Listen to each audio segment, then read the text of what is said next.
পরের বক্তা অনির্বাণ বন্দ্যোপাধ্যায়।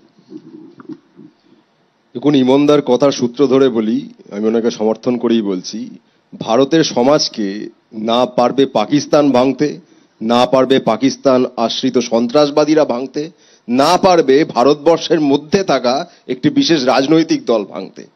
যে জঙ্গিরা কাশ্মীরের পেহেলগামে ধর্ম দেখে দেখে খুন করেছে, সেই জঙ্গিদেরই রাজনৈতিক এজেন্ট হিসেবে যারা ভারতের মধ্যে কাজ করছেন, ধর্ম খুঁজছেন, সন্ত্রাসবাদের ধর্ম খুঁজে মুসলমানদের আলাদা করে নিশানা করছেন, তাদেরকে আমি এই জঙ্গিদের মানসিকতার থেকে আলাদা কিছু মনে করতে পারছি না, আমাকে ক্ষমা করবেন। আমরা বারবার শুনেছি যে ভারতবর্ষের মধ্যে যারা পাকিস্তানের বন্ধুরা রয়েছে, পাকিস্তান মনোভাবাপন্ন লোকজন রয়েছে, তাদেরকেও নাকি দারুণ টাইট দিতে হবে। আমি আদতেই একমত যে ভারতবর্ষের মধ্যেও পাকিস্তানের যে ধর্মান্ধ মানসিকতা, সেই মানসিকতার রাজনীতির কারবারিরা রয়েছেন, তাদেরকে টাইট দিতে হবে, টাইট আমরা দেব। কিন্তু এই পেহেলগাম আক্রমণের পরে সুমনদা একদম রাইটলি বলেছেন যে সমস্ত বিরোধী দল এই প্রশ্নে সরকারকে সমর্থন জানিয়েছে এবং এক বাক্যে বলেছে যে সরকার যা ব্যবস্থা নেওয়ার তারা নেবেন এবং বিরোধী দল প্রত্যেকটি মানুষ দলমত নির্বিশেষে সরকারের পাশে থাকবেন। অথচ আমরা কি দেখলাম? আমরা দেখলাম সর্বদলীয় সংসদের একটি বৈঠক হলো, সেখানে অমিত শাহ মাননীয় স্বরাষ্ট্রমন্ত্রী তিনি ছিলেন, কিন্তু মাননীয় প্রধানমন্ত্রী তিনি কোথায় ছিলেন? তিনি সৌদি আরবের সফর কাটছাট করে তড়িঘড়ি ফিরে এলেন।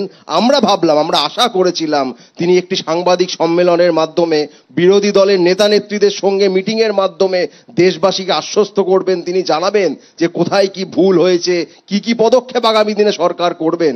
না, তিনি সেটা করলেন না। তিনি সোজা চলে গেলেন বিহার রাজ্যে, কারণ সেখানে তার নির্বাচনী জনসভা আছে এই বছরের শেষে। আর কমাসের মধ্যে বিহারের নির্বাচন, সেখানে নীতিশ কুমার আর নরেন্দ্র মোদী দুজনে মিলে হাসাহাসি করছেন মঞ্চে বসে, যার দুদিন আগে ২৬ জন ভারতীয়কে জঙ্গিরা খুন করে চলে গেছে।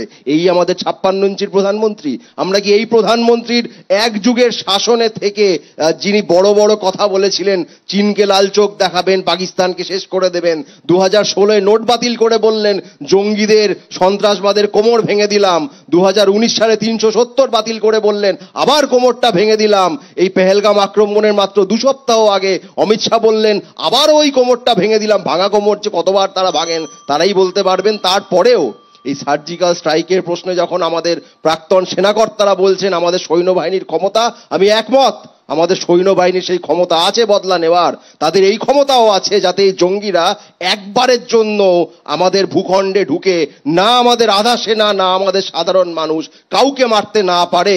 পেহেলগামের সেদিন ঠিক কি হয়েছিল, ত্রিস্তরীয় যে নিরাপত্তা ব্যবস্থা, প্রথমে সেনা, তারপর আধা সেনা, তারপর জম্মু কাশ্মীরের পুলিশ, যে তিনটে বাহিনী এই মুহূর্তে দাঁড়িয়ে আনসারেবল টু অমিত শাহ, তারা কোথায় ছিল? তার 10 দিন আগে যখন নিশিকান্ত দুবের বিয়ের কিছু অ্যানিভার্সারি অনুষ্ঠান হচ্ছে, সেখানে একেবারে 6 লাখ সিকিউরিটি পার্সোনাল, অথচ যখন সাধারণ পর্যটকরা যাচ্ছেন সেখানে একজনও কেউ নেই। এর উত্তর আপনাদের দিতে হবে। বৈশরণ ভ্যালির ঘটনা তো মর্মান্তিক। আমারও সুযোগ হয়েছিল একটা এরকম ভ্যালিতে যাওয়ার, বাঙ্গাস ভ্যালি। সেটাও কিন্তু এভাবেই যেতে হয়, গাড়ি যায় না, ওই হেঁটেই যেতে হয়। সেটাও সীমান্তের খুব কাছাকাছি এবং অসম্ভব একটা নৈসর্গিক শোভা সেখানে রয়েছে। যাই হোক, গোটা দেশের যে প্রবল প্রেসার, প্রবল চাপ, সমাজ মাধ্যম, সাংবাদিক, খবর কাগজ, টেলিভিশন, রাজনৈতিকভাবে বিজেপি সরকার কিন্তু বেশ কিছুটা চাপে, কিছু একটা করতে হবে।